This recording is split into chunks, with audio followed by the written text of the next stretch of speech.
Hey everyone, real quick before we dive into today's video, let me ask you a couple of questions. Do you struggle with your mindset or some of the habits that you have? Or are you currently seeking to learn and grow and getting as much personal development in your life as possible but don't know where to begin? If that sounds like you or someone you know, please send me a message on Facebook or Instagram. Or you can email me at chris.mccarthy@genesis2revelations.com. I'd be more than happy to have a conversation with you to see where I can help you. With that, let's jump into today's video.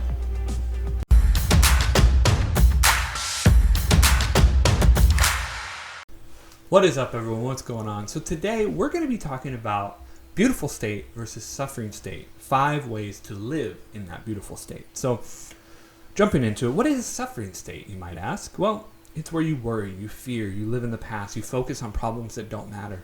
You're suffering. There's lots of negativity in your life. All of these things are kind of dragging and pulling you down into this suffering.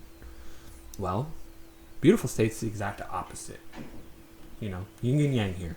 Beautiful state is everything that suffering state is not. So what are 5 ways to live in a beautiful state? Let's jump into it. So number 1 is to stop worrying. Worrying brings in negativity, and as we allow more negativity, our bodies start to become weak, tired, and unmotivated. Number 2, find time for your passions. Follow what your heart wants in life. This is a guaranteed way to lock in a beautiful state of mind. If the heart wants to travel, travel. If it wants to write, sing, draw, paint, speak, let it out. Find that passion. Number 3, exercise. If you find it difficult to break out of negative moods or lack of energy and focus, move your body. Exercise fills the brain with feel-good chemicals such as serotonin, dopamine, norephrine. Is that neoprene? Norephrine? I don't know. The point is, if you want to see the pronunciation, it's down in the text below. But the point is, it instantly shifts your mental state from low to high. As we know, Newton's laws, an object in motion stays in motion. An object in rest stays at rest. The more you move, the more you're going to keep moving. The more you exercise, the more you're going to exercise. The less you do, the less you're going to feel to move. This also applies with negativity and positivity. The more positivity you keep bringing in, the more it's going to happen. Number 4, meditate. Meditation is training the mind to become less reactive. The mind is like a muscle. It must be trained daily.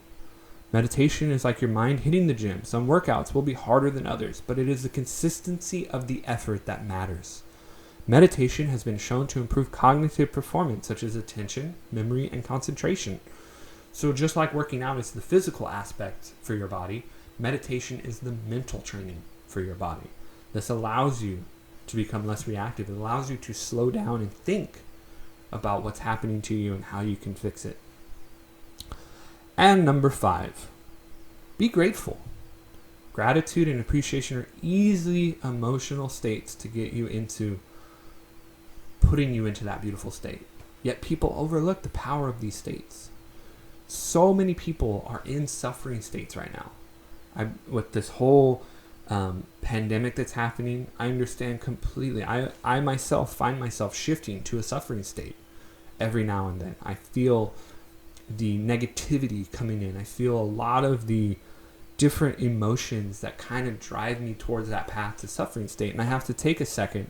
Sometimes I meditate. Sometimes I exercise. Sometimes I do something that shifts me back to that beautiful state, because that's what life's about. Life is a journey. It's a beautiful journey. There's so much good in it, but yet we choose to suffer.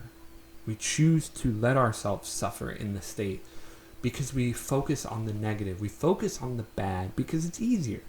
It's so much easier. I forget the exact number, but it's like it takes like 12 muscles to frown, I think, but it takes like 100 and something to smile. It takes more work to smile than it does to frown. And that right there is just a physical representation of why it's so much easier to suffer, to be in that suffering state. If you look at the things around us, the news, all of this stuff, it's negative. That's why I've stopped watching the news. I was on Facebook the other day and I saw protests and other things happening. And it felt so negative. because the news was focusing on this. Now, I'm not going to say that these things didn't matter or what was going on, that it has no reason to happen. No, they were only showing negative things of this protest. They weren't showing any positive highlights. They weren't showing people hugging. They weren't showing people hand in hand. They were showing violence and destruction. Why? Why not show the mentality of these people are coming together over a cause? These people are rejoicing and being positive. But instead, they focused on the negative things that were happening with a small group of people. They were trying to overshadow all of this positivity for the negative. Why? Because negativity attracts. The suffering state attracts. The beautiful state is, it takes work. It takes effort. Suffering does not. And so I implore you to really, when you start to feel that suffering state, recognize it and then go, what can I do to get to a beautiful state? Because you don't want to suffer. Nobody wants to suffer. Nobody likes pain.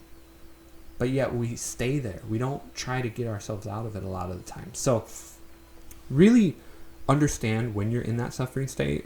Understand when you have the fear, when you have the worry, when you have the negativity, and then use one of these 5 tips to kind of shift your focus, shift to that beautiful state. And these 5 aren't the only 5. There's a whole bunch of other ways to do it. I chose these 5 because I feel these are the best 5 out of the ways to do it, but not everyone's the same. I understand that. Some of you are going to find a number 6 or a number 7 that work way better than these. And you know what? Do it. In fact, if you find another method that works for you, share it in the comments below. I'd love to hear what other things work for you guys to shift out of that beautiful state. And that will help others too. So that's what I got for you guys today. I hope you guys enjoyed it. I hope this helps you. I know a lot of you on Instagram were commenting on this when I put up a poll about it. And I was really surprised that this one hit number 1. But then again, I'm not surprised because we do kind of want to find that way to the beautiful state. So I hope this helped you guys. I hope you guys enjoyed it. And I hope you all have a wonderful day.